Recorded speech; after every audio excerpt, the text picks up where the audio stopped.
umuhungu wa perezida yarwanye n'umukozi ukora mu busitani.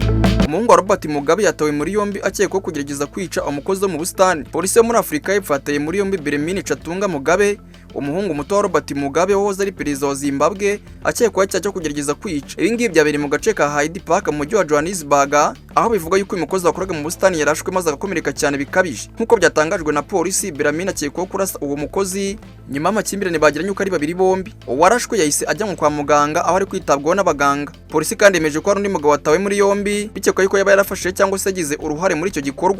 Abangaba bombi bakaba barakorwaho iperereza ku cyaha cyo kugerageza kwica umuntu. Inzego z'umutekano zatangaje ko iperereza rigikomeje kugira ngo amenyekane neza uko byagenze ndetse n'impamvu nyamukuru y'abarateye kino gikorwa. Harimo kandi no gushakishwa ibisobanuro ku ntwaro yakoreshejwe muri iryo raswa. Beremini Mugabe azamugeza imbere y'urukiko minsi ya vuba aho azisobanura ku byaha akekwaho. Robert Mugabe se wa Beremini yabaye perezida wa Zimbabwe kuva mu mwaka w'igihumbi kimwe magana cyenda mirongo inani kugeza 2017. Yitabye Imana 2019 asize amateka ya politiki mu gihugu cye ndetse na Afurika. Iyi nkuru kandi yakurikiwe cyane n'itangazamakuru mpuzamahanga bitewe n'izina rikomeye ry'umuryango wa Mugabe. Abaturage bategereje kureba ko ubutabera bwo muri Afurika y'Epfo buzagenda ndetse nuko buzakemura ikibazo cy'uyu muhungu ndetse n'uyu mukozi w'abandi. Ngaye ngo ukorera inkuru ikababere muri Afurika y'Epfo, naho nyina cyari Obi Nangini Obi Time News muri Johannesburg.